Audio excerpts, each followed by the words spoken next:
Hello दोस्तों, नमस्ते। आज की कहानी का नाम है तलाक।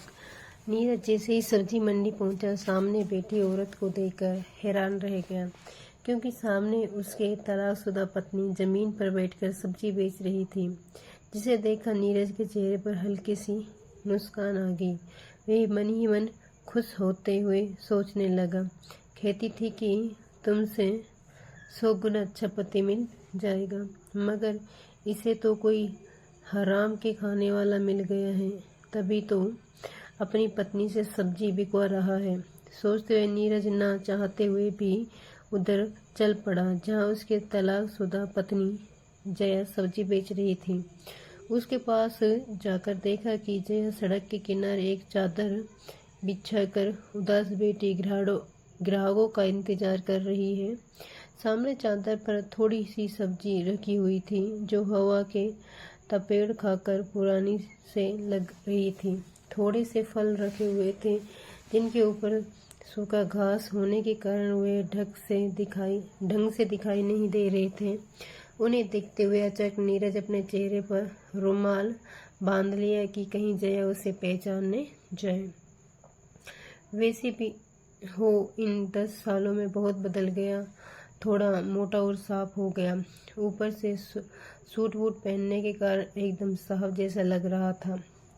नीरज ने गौर किया कि जया बहुत ज़्यादा दुबली पतली हो गई है। चेहरे पर जरा भी रौनक नहीं थी, रंग भी सांवला हो गया।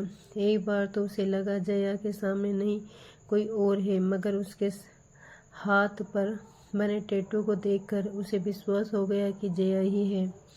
वह यह सब सोच ही रहा था कि तभी अचानक जया आशा भरी दृष्टि से उसके तरफ देखने लगी। फिर जल्दी से बोली, बताओ बताओ, क्या चाहिए? साहब, अभी तो देती हूँ। जया का इतना बोलना हुआ कि पड़ोस में सब्जी बेच रही एक महिला ने उसके बात को बीच में ही काटते हुए कहा, नहीं साहब, इसके पास नहीं जाना, इसके पास बासी सब्जी रखी है।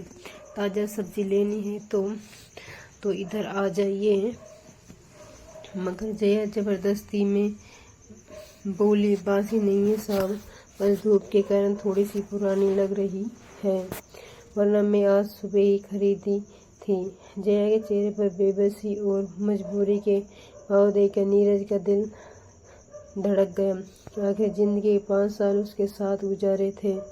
तलाक जरूर हो गया था, मगर उन 5 सालों में कुछ यादगार और हसीन पर भी गुजरे थे।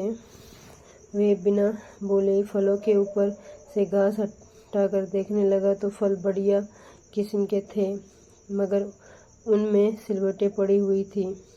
उन्हें देखकर नीरज ने कहा, ये तो सचमुच खराब हो गए हैं। यह सुनते ही जय अधीर होकर बोली, नहीं साहब, खराब नहीं है, बस थोड़े से अलसाई हुए हैं, ले लो ना साहब, शाम को वक्त है, सस्ता लगा दूंगी। नीरज उसकी बात बिना सुने ही वहाँ से जाने का नाटक करते हुए बोला, मैं जानता हूँ ये खराब हो चुके हैं, छिलका उतार कर देखो, अंदर से काले पड़ गए हैं। तो जया गिड़गिड़ाती हुई बोली, नहीं साहब, आप एक सेब खाकर तो देख लो, अगर खराब लगे तो मत लेना। वे क्या है ना साहब, 2 दिन से बेटी की तबीयत खराब चल रही है, इसी कारण दुकान ढंग से नहीं लगा पा रही हूँ। बेटी का नाम सुनते ही नीरज को झटका सा लगा। उसके सामने अपनी प्यारी सी बेटी का चेहरा ऊपर आया। तलाक के वक्त उसे आखिरी बार देखा था, उस वक्त वह 1 साल की थी, अब तो वह करीब 10-11 साल की हो गई होगी। वह सोच ही रहा था कि तभी जया एक सेब उठाकर नीरज को देने लगी, मगर वह तो बेटी के ख्यालों में ही खो चुका था। बेटी की तबीयत खराब होने का समाचार पाकर उसके दिल में सब कुछ टूट कर बिखरने लगा। लो साहब, चक्कर देख लो, जया ने सेब को आगे बढ़ाते हुए कहा। तो उसकी बात को अनसुनी करके नीरज जल्दबाजी में बोला, सारे सेब तोल दो। ये सुनते ही जया आश्चर्य से उसकी तरफ देखते हुए बोली, क्या साहब, आपने सारे तोल दूं? जी हाँ, सारे। तो ये सुनकर जया खुश होकर सारे सेब तोलने लगी तो पूरे 6 किलो सेब थे। वह उन्हें पॉलीथीन में डाल कर देते हुए बोली, वैसे आपको 100 रुपये के किलो के हिसाब से बेच रही हूँ।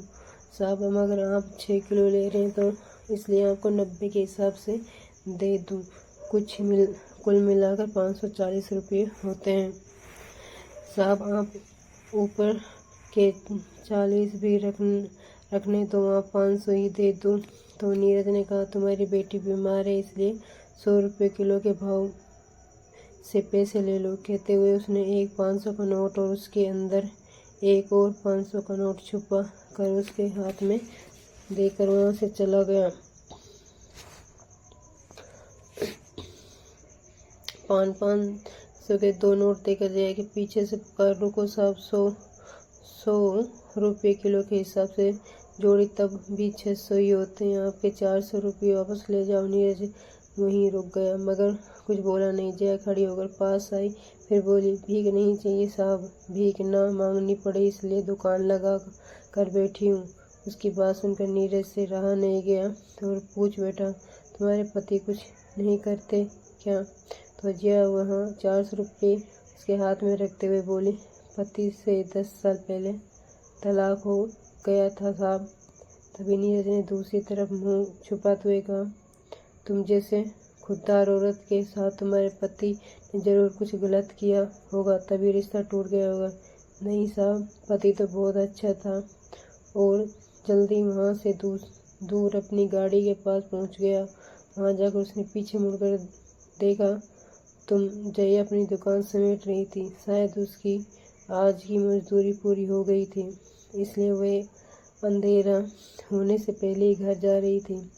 नीरज का मन किया कि वे उसके पीछे जाए ताकि पता चले कि जया रहती कहाँ है।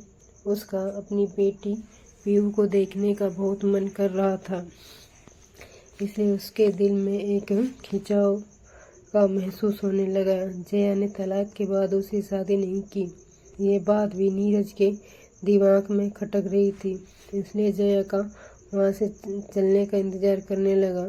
जब जया अपनी बची हुई सब्जी को एक झोले में रखकर घर की तरफ चल पड़ी तो नीरज भी पैदल ही उससे काफ़ी दूरी का फासला बनाकर उसके पीछे पीछे चल दिया ताकि जया उसे देख न पाए। नीरज के दिमाग में एक ही सवाल बार बार शोर मचा रहा था कि जया ललितपुर में कैसे आ गई। उसका घर तुम दूर एक गांव में था। वहाँ उसके 3 भाई थे, उन्होंने बहन को अकेला कैसे छोड़ दिया। तलाक के वक्त तो बड़े उछल रहे थे कि हम अपनी बहन को पूरी जिंदगी रख सकते हैं, अब कहाँ गया उनका वही घमंड है। और जया के जवाब से उसे थोड़ी तसल्ली मिली कि पति अच्छा था साहब, बस मेरी किस्मत ही खराब थी। मतलब जया आज भी उसे बुरा नहीं मानती।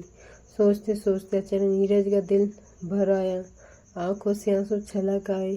उसे याद आया कि एक रात जया ने उससे कहा था कि आप मेरे स्वाभिमान की रक्षा कर लेना, बाकी आपके साथ रहकर मैं सब कुछ सहन कर लूँगी। उसके स्वाभिमान की रक्षा भी नहीं कर पाया। नीरज के सामने ही उसके भाभी उसे जलील किया करती थी और वह चुपचाप खड़ा सुनता रहता था। वह खुददार थी, बिना गलती के सर झुकाना जरा भी पसंद नहीं करती थी, इसलिए वह अपने मायके चली आई। उसके बाद भाभी की बातों में आकर नीरज ने उसे तलाक का नोटिस भेज दिया और उसकी दूसरी गलती तो रिश्ता ही तोड़ गई, क्योंकि नीरज अपने भाई भाभी की बहुत इज्जत करता था, इसलिए उसे पत्नी से ज़्यादा भाभी पर विश्वास था। जया के साथ उसके जीवन के 2-3 साल तो बहुत अच्छे से गुजरे थे, मगर धीरे धीरे कहासुनी होनी शुरू हो गई। भाभी जब किसी बात पर उसकी बेटी पीहू को थप्पड़ लगा देती, तुम जया को जरा भी अच्छा नहीं लगता था। इस बात पर कलह बढ़ जाया करता था। बस इसी कलह और झगड़े के कारण जया नीरज पर अलग होने का दबाव बनाने लगी, जो नीरज को जरा ही पसंद नहीं था। नीरज के भाई भाभी नहीं चाहते थे कि पुश्तैनी दुकान का बंटवारा हो, क्योंकि वे अकेले सब कुछ हड़पना चाहते थे। बल्कि नीरज भाई के साथ दुकान पर बराबर काम करता था, लेकिन फिर भी जब उसे और जया को पैसे चाहिए होते तो वे भाभी से मांग कर लेने पड़ते हैं। बस यही बात जया को अच्छी नहीं लगती थी। इन्हीं सब ख्यालों में खोए हुए अचानक नीरज देखा कि जया कहाँ उसके आंखों से ओझल हो गई। तभी उसका ध्यान गया कि जया एक मेडिकल स्टोर में कुछ दवाई ले रही थी। दवाई लेकर वे एक गली में चली गई तो नीरज भी थोड़ी दूर का फासला बनाकर उसके पीछे पीछे चल दिया। चलते चलते जया शहर के बाहर की बस्ती में आ गई। कुछ दूर चलने के बाद वह एक पुराने से घर में प्रवेश कर गई, जिसमें कमरों के नाम पर 2 खंडर से कमरे थे। वहाँ बाहर चौखट में 2 खटिया डाली हुई थी। एक पर उसकी बेटी पीहू लेटी हुई थी तो दूसरी खटिया पर एक बुढ़िया लेटी हुई थी। नीरज ने देखा कि जया के पहुंचते ही वह बुढ़िया उठकर बैठ गई। उसने बुढ़िया का चेहरा देखा तो पहचान गया, क्योंकि वह जया की माँ ही थी, यानी कि नीरज की सासू माँ। माँ को देखते ही पीहू भी उठ गई तो नीरज का ध्यान गया कि वह पहले से बड़ी हो गई है, लेकिन बहुत कमज़ोर लग रही थी। उस पर नज़र पड़ते ही नीरज के दिल से झरना बहने लगा। उसका दिल किया कि जाकर पीहू को अपने सीने से लगा ले, लेकिन बेचैन होकर बहुत टाइम तक पीहू को देखता रहा और आंखों से आंसू बहते रहे, मगर वे लाख चाह कर भी करके अंदर नहीं जा सका। जल्द ही वापस लौट गया। आज उसे अपनी भाभी पर बहुत गुस्सा आ रहा था, जिसे उसके हंसते खेलते परिवार को बर्बाद कर दिया था। तलाक के समय भाभी कहती थी कि जल्द ही तुम्हारी शादी कर दूंगी, मगर 10 साल हो गए, भाभी ने अभी तक शादी का कोई जिक्र भी नहीं किया।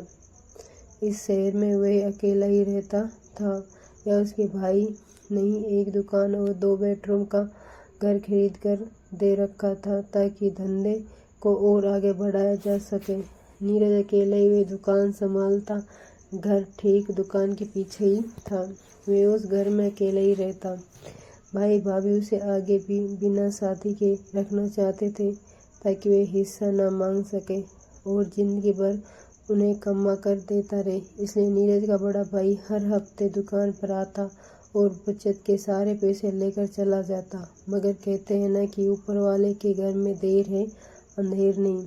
भगवान की कृपा से दोनों तलाकशुदा पति पत्नी एक ही शहर में रहने आ गए। अभी तक दोनों ने दूसरी शादी नहीं की थी। खैर, अब नीरज रोज शाम को रुमाल से चेहरा ढककर जया की दुकान पर जाता और ढेर सारे सब्जी और फल खरीद कर ले आता, ताकि जया ढंग से अपनी बेटी की परवरिश कर सके। वह दिन भर बहुत सोचता कि उसे जाकर मिले, मगर बिना चेहरा ढके जया के सामने जाने की उसकी हिम्मत नहीं होती थी। जो सब्जी खरीद कर लाता, उसकी जितनी जरूरत होती उतनी सब्जी रख लेता और बाकी बची सब्जियों को आवारा पशुओं को खिला दिया करता। दिन यूं ही बीत रहे थे। कुछ दिन बाद जब नीरज का भाई हिसाब लेने के लिए दुकान पर आया तो उससे पूछा कि बचत के सारे पैसे कहाँ गए। तो नीरज बोला, खर्च हो गए भैया। इतना सुनते ही उसके भाई ने गुस्से में कहा, इतने सारे रुपए कहाँ खर्च करते हो? आज तक तो तुमने कभी भी फालतू खर्च नहीं किया, फिर अब तुम्हारे अंदर कौन सा ऐब आ गए हैं? भाई का गुस्सा देखकर नीरज ने कहा, गुस्सा क्यों कर रहे हो भैया? कमाई भी तो मैंने ही थे, इसलिए खर्च कर दिए। मेरी भी तो कुछ ज़रूरत हो सकती है। इतना सुनते ही उसका भाई गुस्सा होते हुए बोला, तुम्हें शर्म नहीं आती जो मुझसे जुबान लड़ा रहा है? लेकिन भाई का गुस्सा देखकर भी शांति से बोला, जुबान नहीं लड़ा रहा हूँ भैया, बस शांति से एक बात बोल रहा हूँ कि मैं कमाता हूँ तो खर्च भी कर सकता हूँ। एक घर और दुकान तो आपने मेरे नाम पर ही खरीदी थी, इसलिए ये अब मुझे दे दीजिए। आपके पास उस पुश्तैनी घर और दुकान है, उसकी कीमत यहाँ से बहुत ज़्यादा है। आप उसके लिए ज़मीन जायदाद रखिए और यह छोटा सा घर और दुकान आप मुझे दे दीजिए, क्योंकि अब मैं अकेला ही जीना चाहता हूँ। नीरज की बात सुनकर उसके भाई का गुस्सा शांत हो गया और वे धीरे से बोला, तू कैसी बात कर रहा है नीरज? मैं तुम्हें अकेला कैसे छोड़ सकता हूँ? अभी तो मुझे तेरी शादी करनी है, तेरा फिर से घर बसाना है। तभी भाई की बातों को बीच में ही काटते हुए नीरज ने कहा, अब मेरी झूठी फिक्र करना छोड़ दो भैया। आपने और भाभी ने मिलकर मुझे मेरी बीवी से अलग कर दिया। आप दोनों की वजह से मेरा बसा बसाया घर उजड़ गया। 10 साल हो गए मेरी शादी को टूटे हुए। आज तक भी कहीं आपने मेरी शादी की बात चलाई क्या? नहीं ना, क्योंकि सच्चाई ये है कि आप दोनों मेरी शादी करवाना ही नहीं चाहते थे। मुझे सिर्फ नौकर बनाकर रखना चाहते थे। अगर पापा मेरी शादी करवा कर नहीं मरे हुए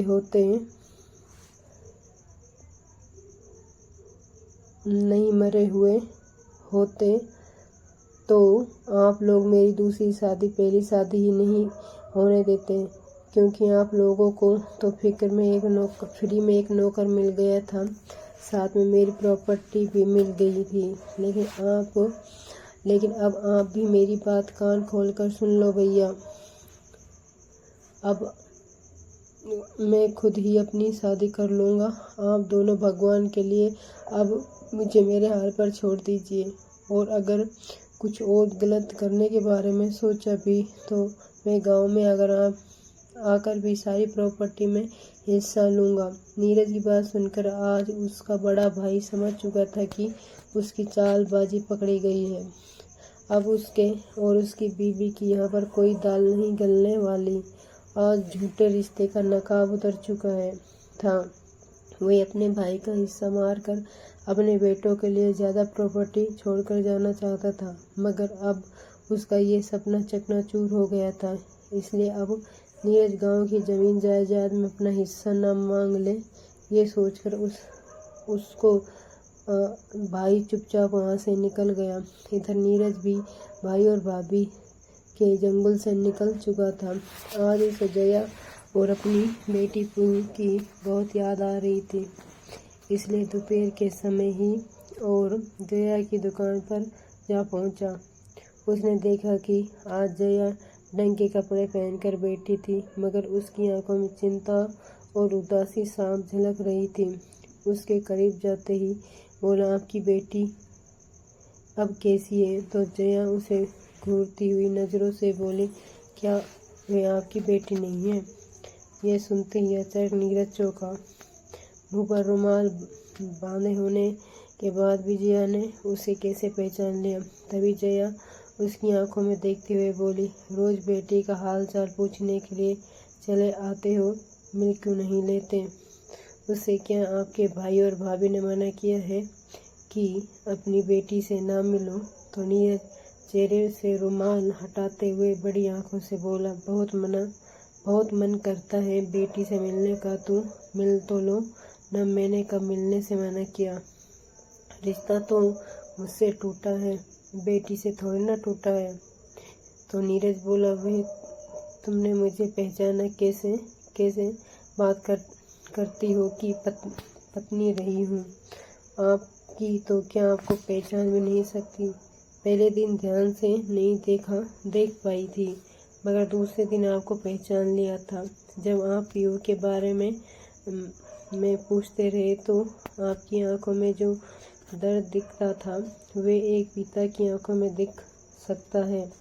चेहरा तो आपने छुपा लिया, मगर बेटी से मिलने की तड़प आंखों में नहीं छुपा पाए। इसलिए घर का एड्रेस बताती हूँ, आप पीयू से जाकर मिल लेना।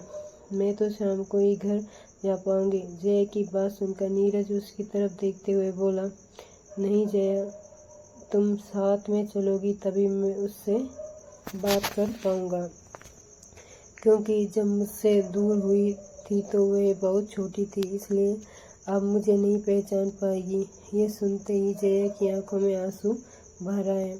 उसने आंसू छुपाते हुए कहा, शादी का एल्बम आज भी मेरे पास है। रोज वे आपको देखती है, आपको जरा भी नहीं भूली है, देखते ही पहचान लेगी। तभी नीरज लगभग विनती करते हुए बोला, नहीं जया, तुम मेरे साथ चलो, मैं तुम्हारे साथ ही उससे मिलना चाहता हूँ। तो जया बोली, क्यों? गरीब के पेट पर लात मार रहे हो? धंधे का टाइम है, मगर साथ गई तो सारा सामान ऐसे ही रह जाएगा, कुछ भी नहीं बिकेगा।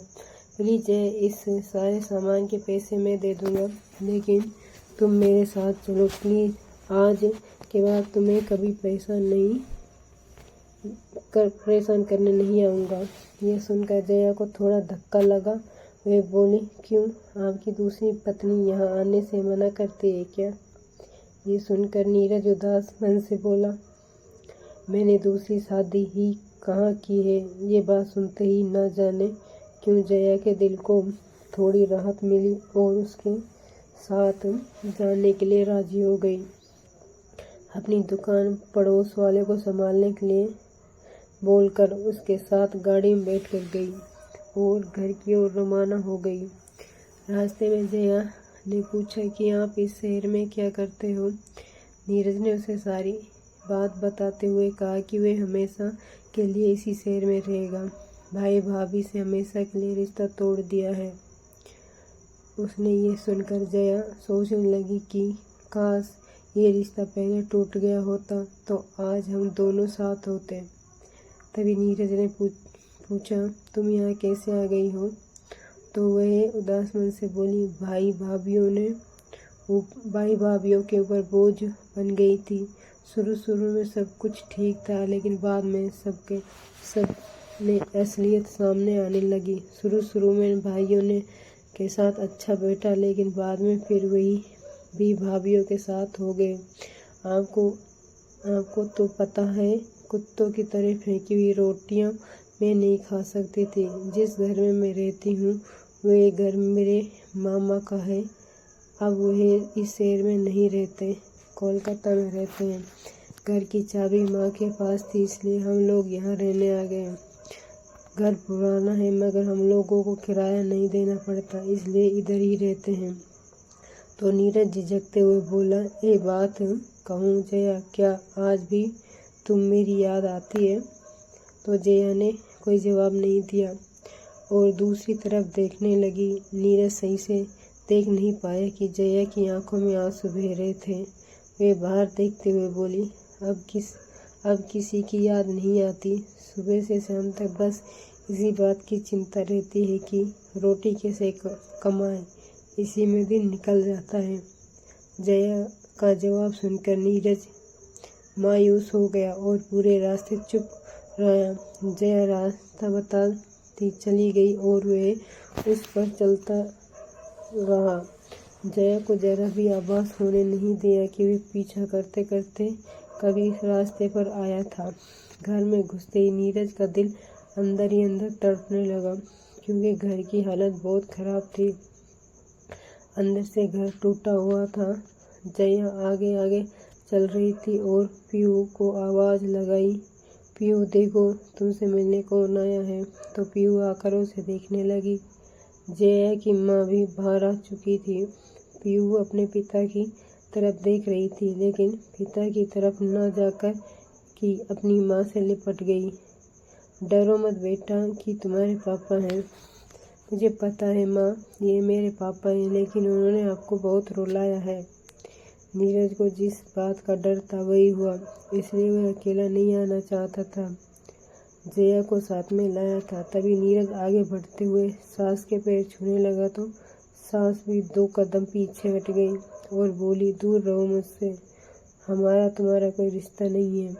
तो नीरज नीचे ही बैठ गया और भरी आंखों से ही दोनों हाथ फैलाकर बेटी को पास आने का इशारा करने लगा। उसके आगे ही क्या कर सकता था। मेरी गुड़िया रानी, एक बार आकर मेरे सीने से लग जा। पीयू ने माँ की तरफ देखा। तुम? जया ने इशारों ही इशारों में जाने के लिए बोल दिया तो पीयू दौड़कर अपने पिता के गले से लग गई। नीरज के लिए बहुत खुशी की बात थी। उसकी आंखों से खुशी के आंसू बहने लगे।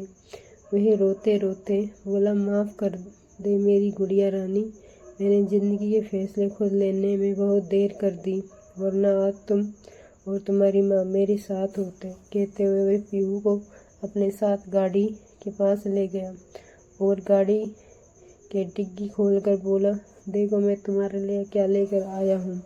एक बड़े से थैले में ढेर सारा सामान था, चॉकलेट, बिस्किट, खिलौने और कपड़ों से भरा थैला। वह एक एक सामान निकाल कर पीयू को देने लगा तो जया गौर से देख रही थी।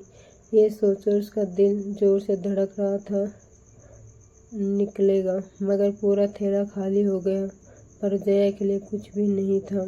जया समझ गई कि वे सिर्फ यहाँ अपनी बेटी के लिए आया है।